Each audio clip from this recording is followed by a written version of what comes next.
Yes. About the cancellation reversal, how did that affect you guys and the sort of atmosphere on set going into season 2?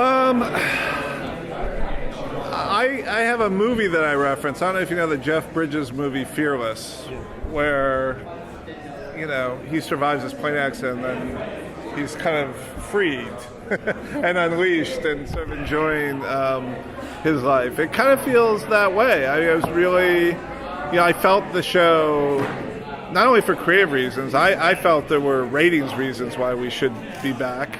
And I was disappointed when we were told we weren't. And then I gotta say, I wasn't completely shocked when they brought us back, only because I knew how much they loved the show, and I knew what the ratings data points were that were in our favor. And so I was like, I was surprised, but no, that should have been your decision 3 days ago. But it was really exhilarating, and I think in the writers' room, we realized what an opportunity it was. We realized the responsibility, for the fans to be so passionate and to have their voices heard by NBC, and for NBC to so publicly say, you know what, we rethought this and we think we made a mistake and we bring it back.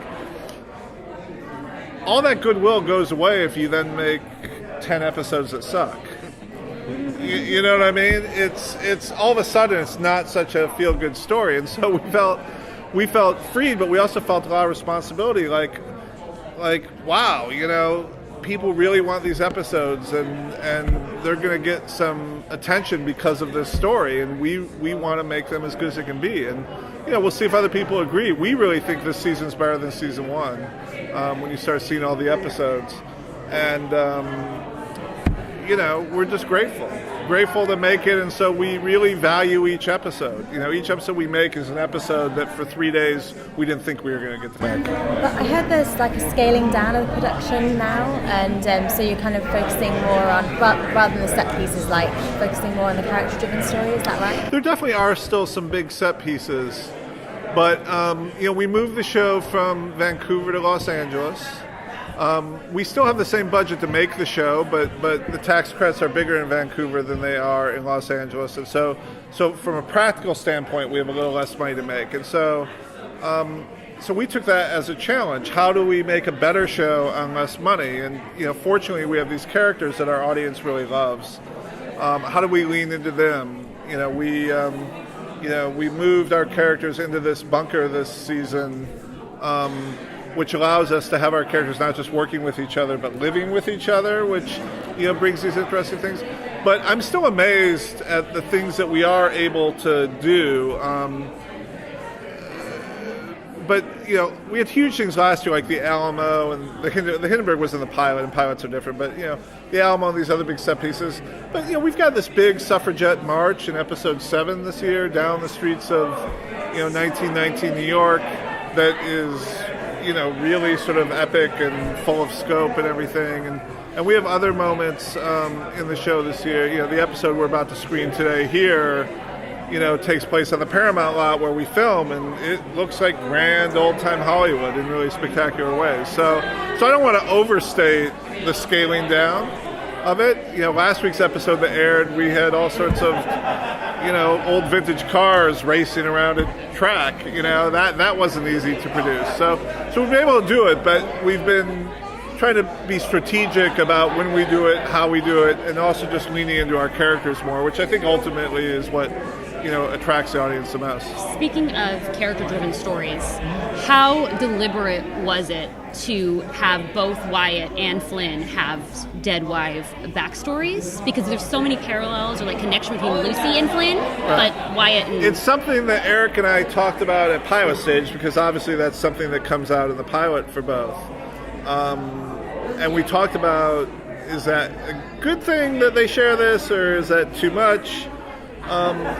But ultimately, we liked the parallels of it, and we liked the idea that really, when you get down to it, almost everyone on this show, either in the past or in the course of the show, has someone they care about that they've lost.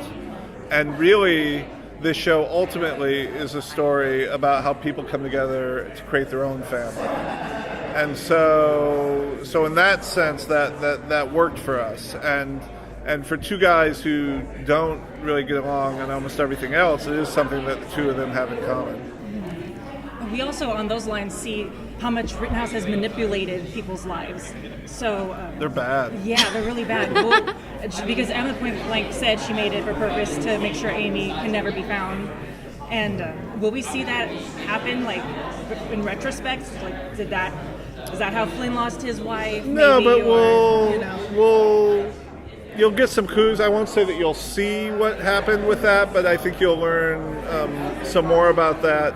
And I'd love to talk about Emma for a second, because she's someone who really just, appeared in one episode for us last year, and then we got sort of excited when Annie Wershing was cast. Annie was actually someone that we had considered to play Lucy when we were putting the pilot together. She was a really amazing actress, and she didn't get Lucy, but she was someone who I was like, well, it'd be really great to find something on the show. And her role really increases this year, and we learn a lot more about her and what got her into Rittenhouse and what makes her tick in a way. Eric Kripke is always very good at talking about the importance of making your villains interesting and making your villains be the heroes of their own story. And I think that's something that we've tried hard to do with Emma this year. And you'll see as these episodes continue, she becomes a really valuable cast member to us, and she's really great.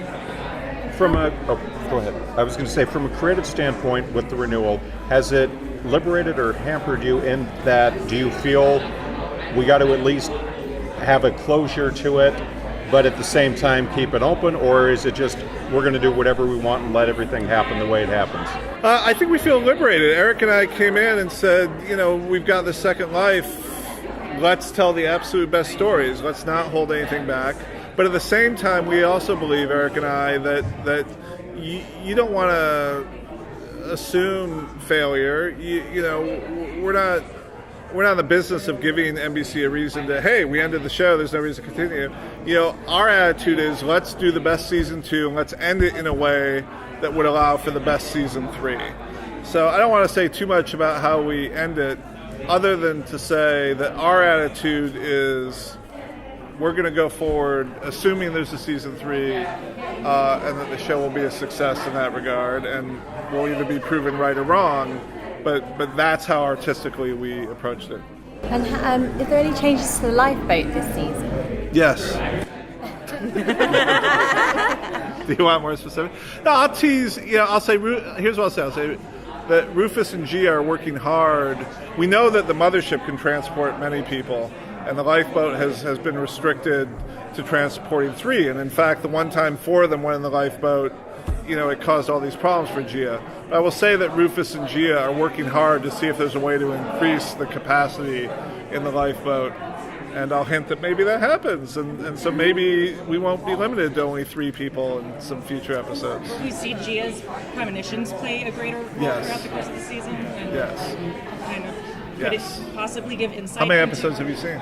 The first 4. I watched all the streamers available. So then you've seen that. Yes, she has a premonition in the episode we're about to air that then plays out in episode 4. And I don't want to give away too much, but she starts seeing things that are concerning. And are these things destined to happen, or are they things that can be prevented? Is that going to affect her relationship with Rufus? Tremendously. Yeah, because it backfires in episode 4, and Rufus comes back upset that if he did something he wouldn't. Yeah, they're a cute couple who are having some relationship problems. But hopefully they can get through them. Something that a lot of the fans have been talking about on Twitter too is a lot of them are really devastated by Lucy killing that soldier. Yeah. So can you speak to that? Will there be repercussions? Will Lucy carry that with her? How is she going to be handling it throughout the season? Well, once again, without saying too much, I think there is a long-term sort of arc, right? Lucy was always an academic and a historian, and Wyatt was the soldier who had kind of seen combat. And I saw a couple fans were like, well, she would never do that. I would argue, she makes the case, episode 1, that if she didn't, that Emma would, and she was in the process of trying to be a sleeper agent herself within Rittenhouse, and but yeah, it's something that weighs heavily on her, and something that, I don't think we take death too lightly on the show. And yes, it's something that she's greatly affected by. I think she thinks that if she had been a conscientious objector in that moment, I think Emma would have just taken her gun out and shot the soldier dead. So I don't think in Lucy's mind there was a choice between this guy living or dying. It was just how, and she was in the process. If you think about her state of mind at that moment, she thought, Wyatt and Rufus and Connor Mason, everyone were gone. She thought that she was all on her own. She had been kind of kidnapped by her mother. She, had to play this role of someone who, okay, I'm sort of on your side now, and, how do you do that? It's, I always talk in the writer's room. I spent 4 years working with David Mamet on the unit, and one thing that Dave would always say is that good drama is never the choice between right and wrong. Good drama is a choice between two wrongs, right? And so one of the things that I'm always trying to push for in the writer's room is to put our characters in a position that they can't avoid, where they have to choose between two wrongs. And in that case, I'm not saying that was the right decision, but I'm saying that was that she only had two wrong decisions to choose from, and that's the choice she made. And there'll be an effect for having made that choice. And Lucy and Wyatt obviously working together, they're living together, and they seem to be getting closer. How's that going to affect their relationship this season? Well, there's an episode that we're about to screen that will turn things upside down. How many episodes have you seen? 2 so far. What? The two that have aired. Well, a lot of things change in the episode we're about to screen without giving away too much. But I would say that the Wyatt-Lucy relationship is the very heart of the show. You never want things to be too easy or too hard, and what I really like about the episodes that we've done this year is that I think we're going to go beyond a simple will they or won't they with Wyatt and Lucy, and it becomes a real thing of who are we and who are we to each other. Who are we as people who work together in this crazy mission to the past each week? Who are we as two people living in this bunker? Who are we as friends? And that all this, after this episode that's going to air for America tomorrow night that we're going to screen today, it's going to get shuffled around a lot.